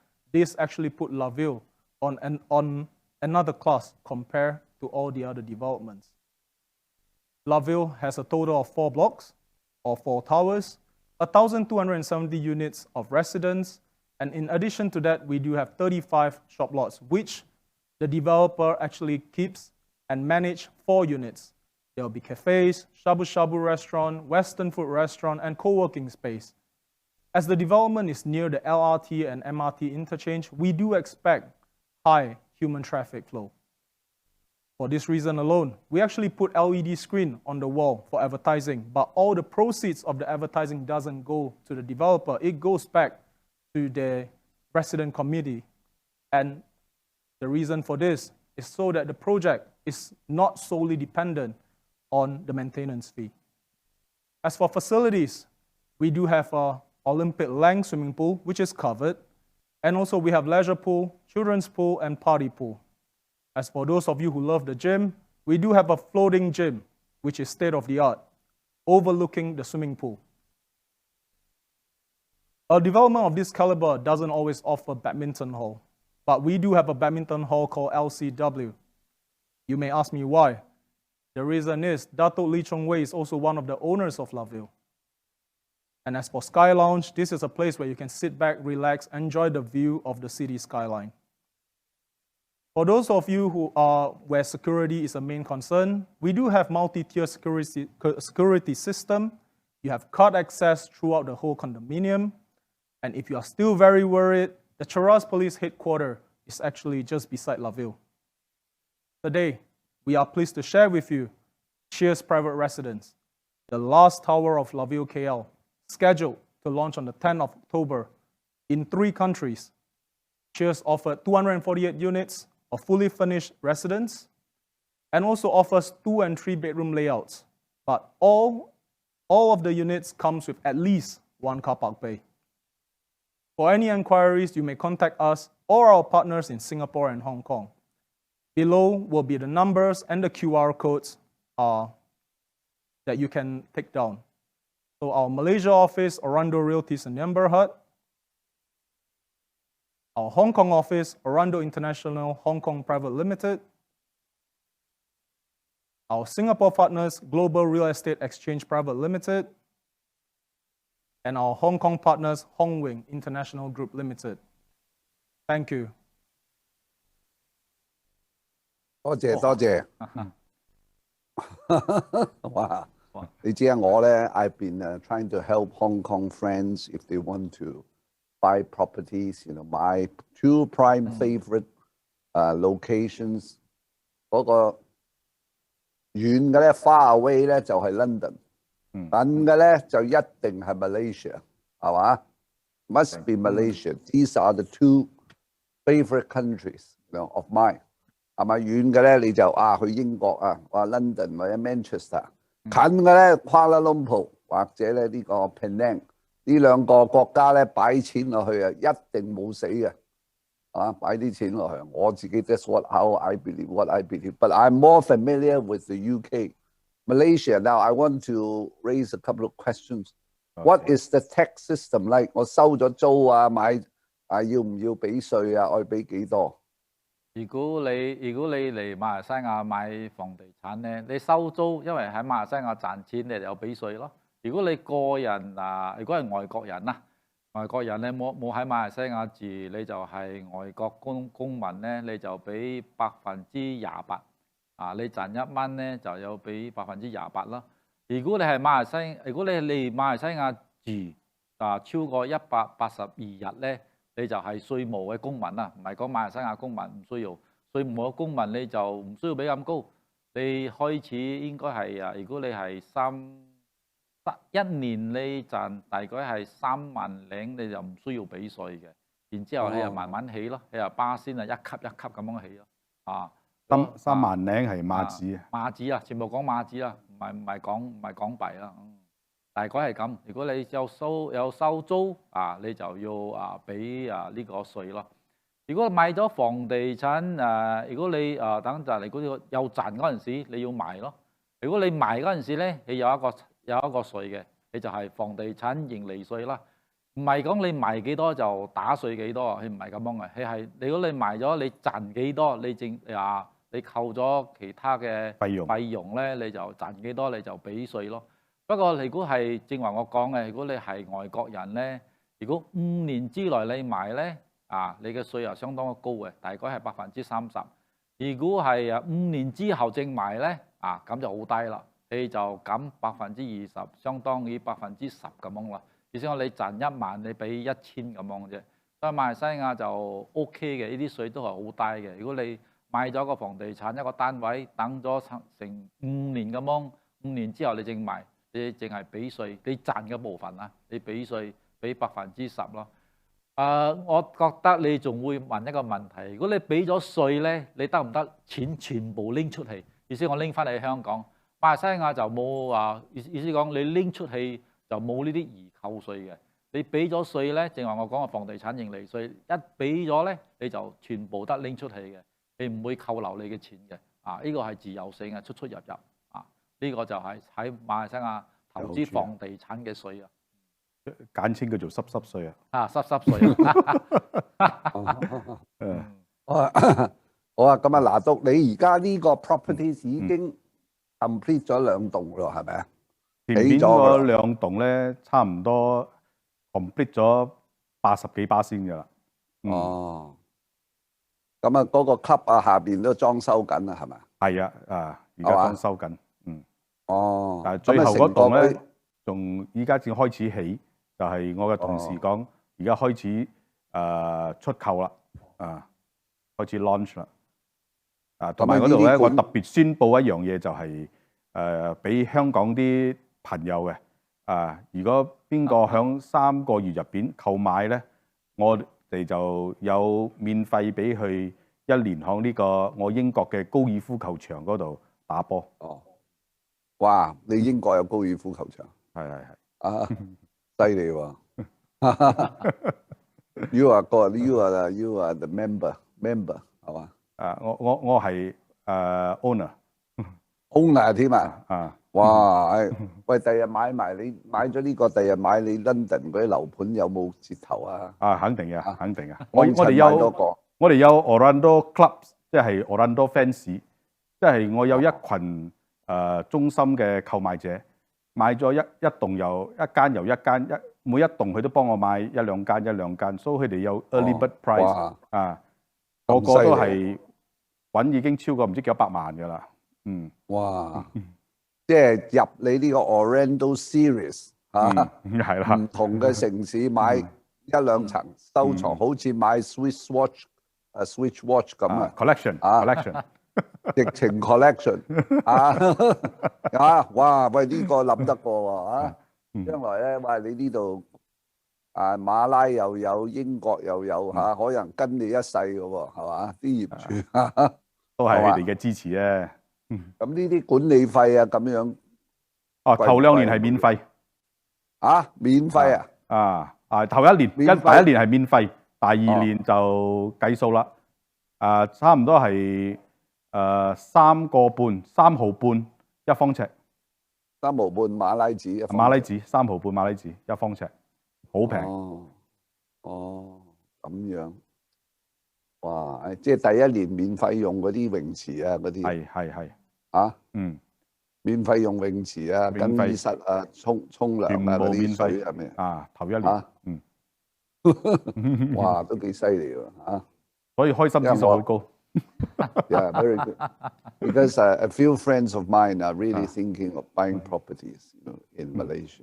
Thank you。即係有啲賣咗添啊，有啲檳城啊咩嘅賣咗，瓜拉隆普又唔同啦，係嘛？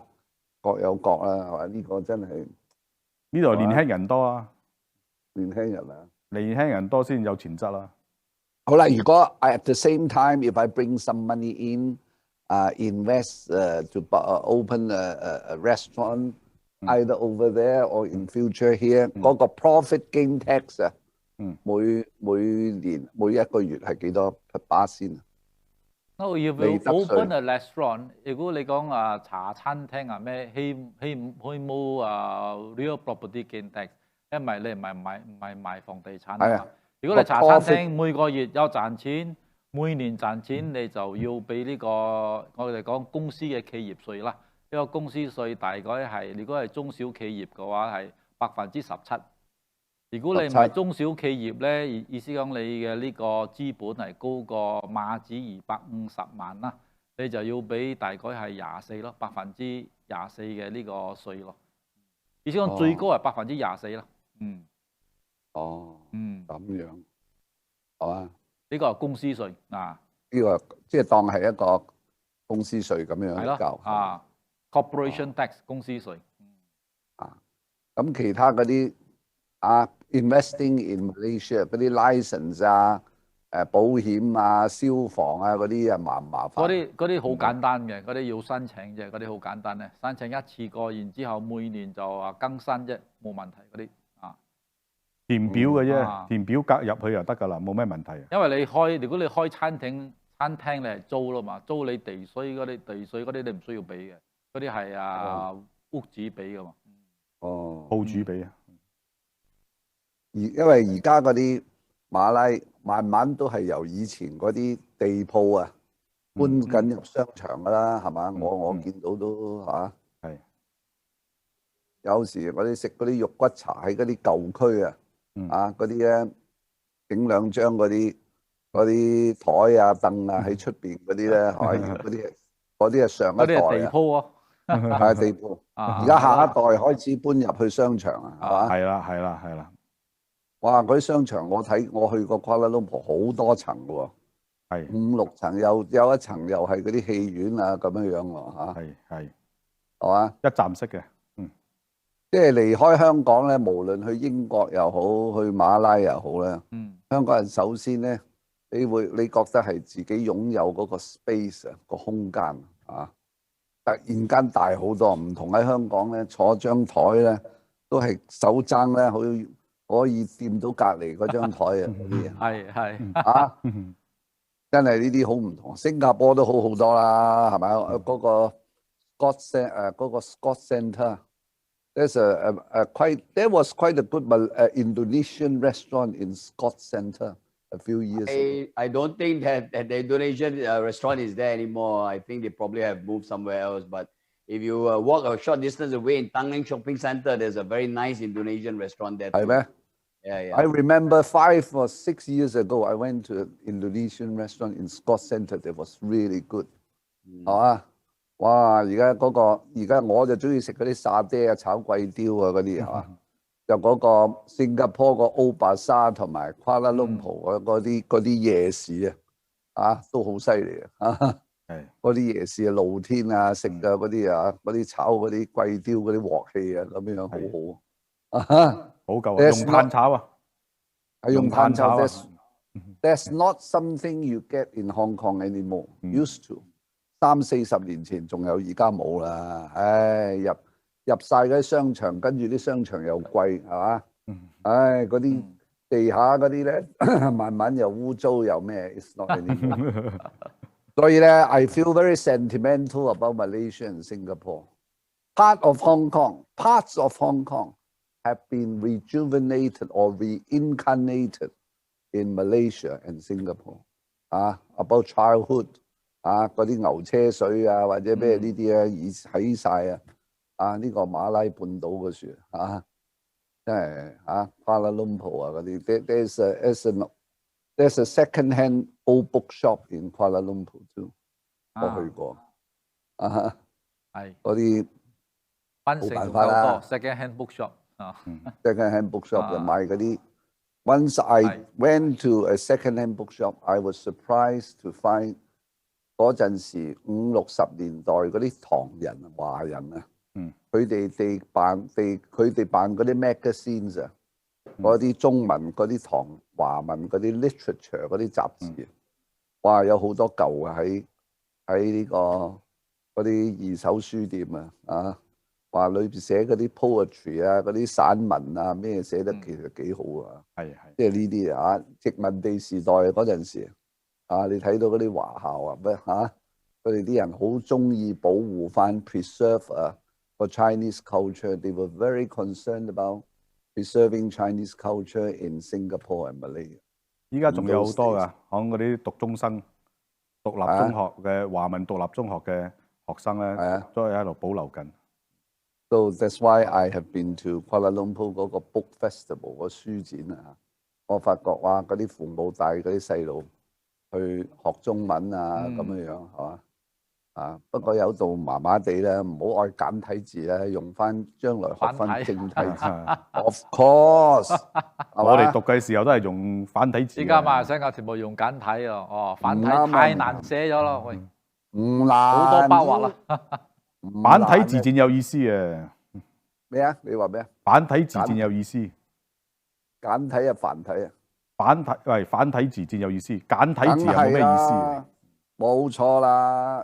個愛字啊，繁體字係有心嘅。係啊。簡體字連個心都冇埋啦。冇咗心。工廠個廠啊，裏邊係有嘢㗎。而家簡體字個廠入邊係一個窿，裏邊一個窿啊，咁啊搞到執笠清盤啊咁樣啊，啱唔啱啊？啱，係嘛？係啊。I hope you Dr. Yun go tell the Singaporean government 乾隆啊，we launch normal characters，正體字唔係叫繁，一啲都唔繁。係正 ，OK， so that the next generation of Chinese children would get the real touch with Chinese culture, Chinese poetry， 係嘛？要用正體字啊，所以咧真係你哋幾時新加坡同埋 Malaysia 幾時會開翻關啊？唔知啊，仲未知啊，睇個疫情。依家有開啊，開一個 Green Lane 啊。你又 check 咗呢個 COVID-19 嘅你就得過關啦。但係而家新加坡Dr. Patrick， 呢個新加坡啲人可唔可以揸車入 Malaysia 去炸開得唔得而家？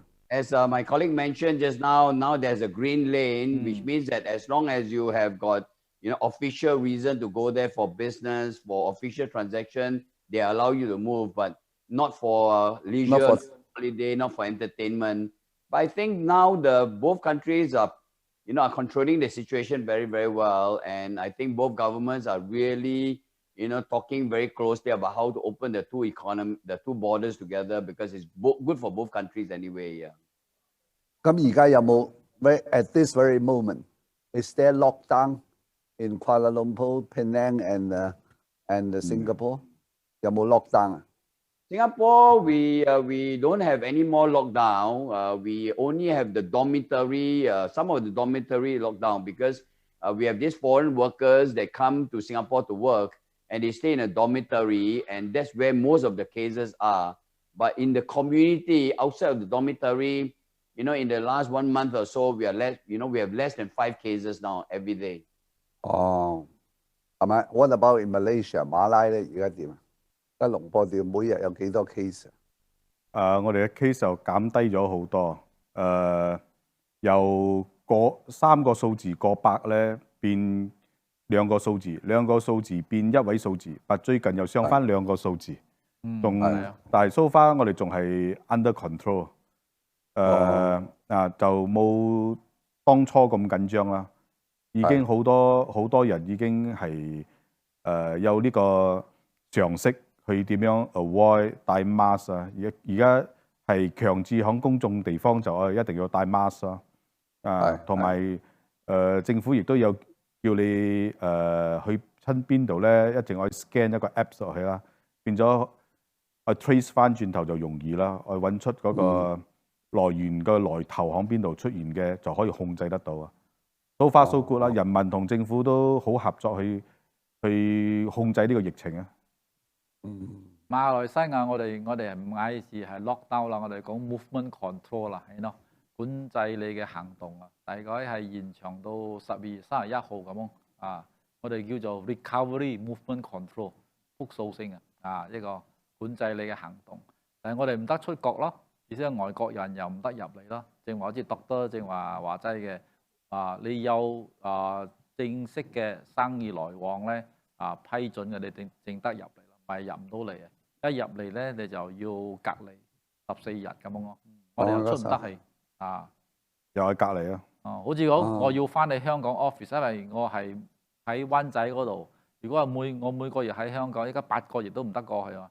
如果我過去香港隔離14日，我翻到馬來西亞又14日、28日唔使做工喎。一個月玩完咗啊！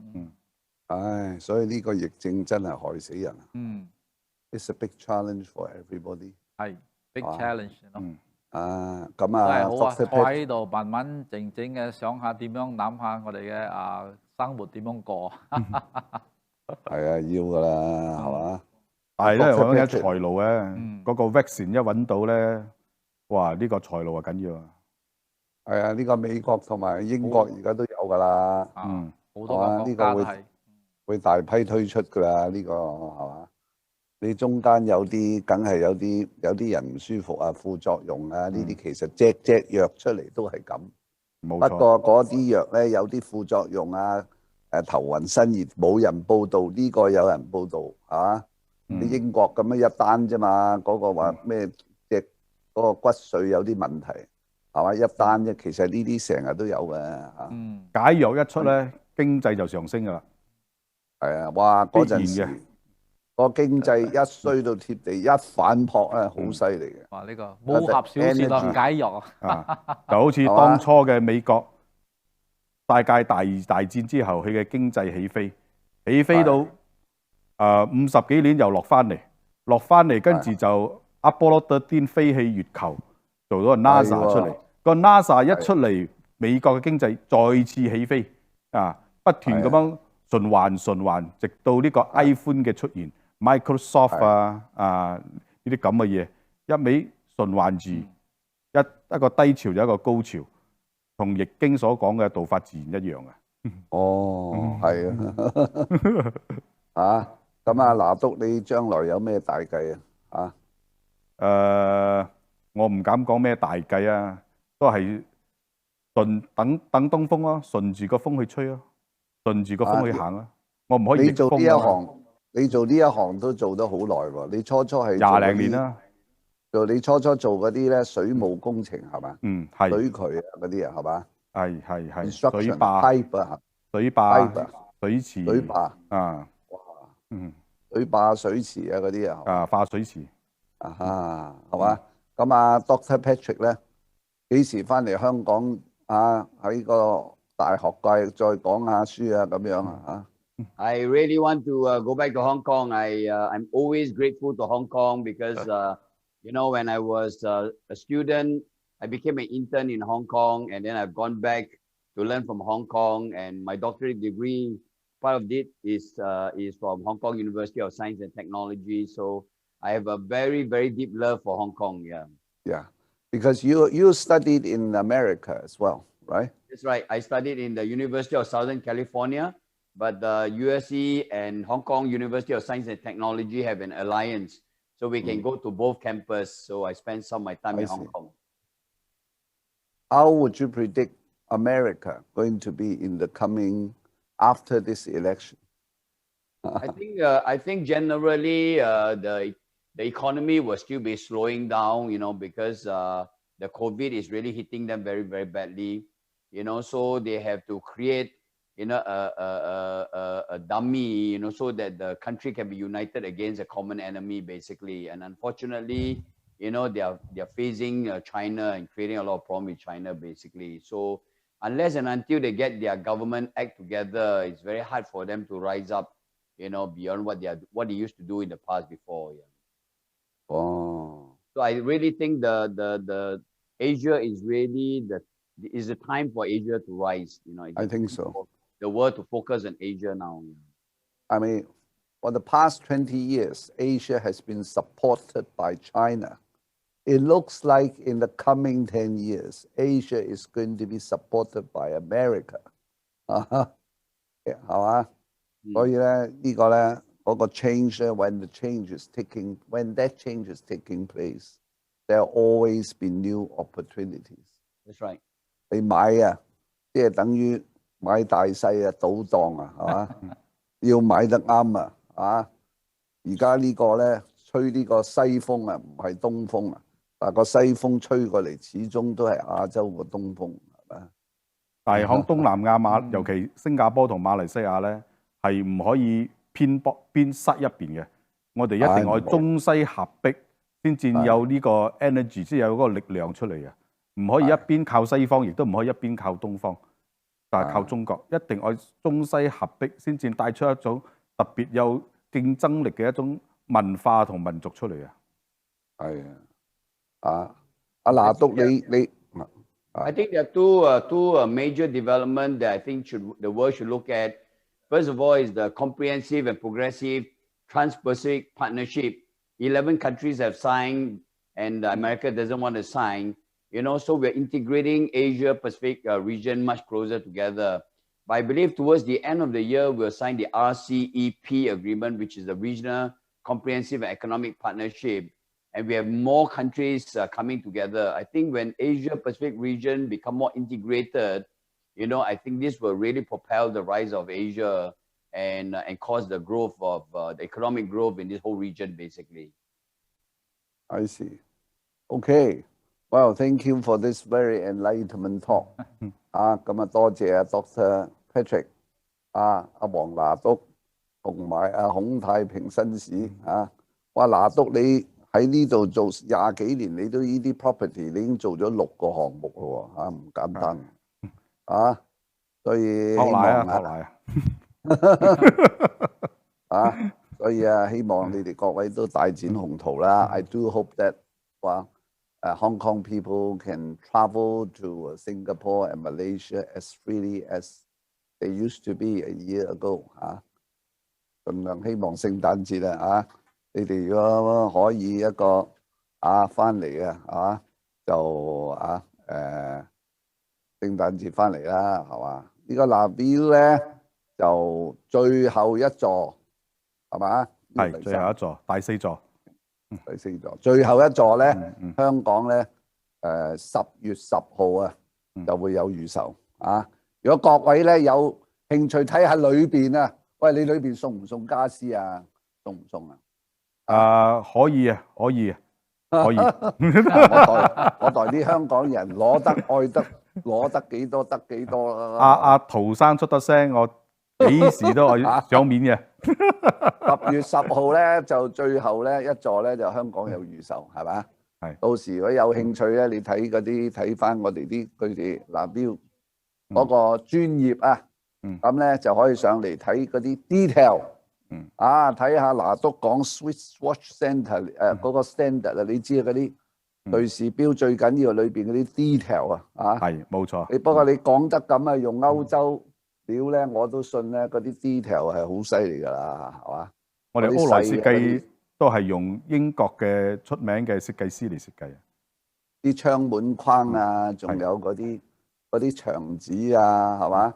嗰啲門柄嗰啲咁呢啲就係 detail 到時咧上嚟睇下你點樣瑞士錶法先，好啊？好好今日thank you very much Dr. Patrick， 阿孔生同埋阿黃拿督好你好，好多謝晒，得閒過嚟香港我就過嚟馬拉新加坡實揾你哋過嚟香港飲奶茶多謝 ，thank you very much， 同聲同氣 ，OK， 多謝，拜拜。拜拜。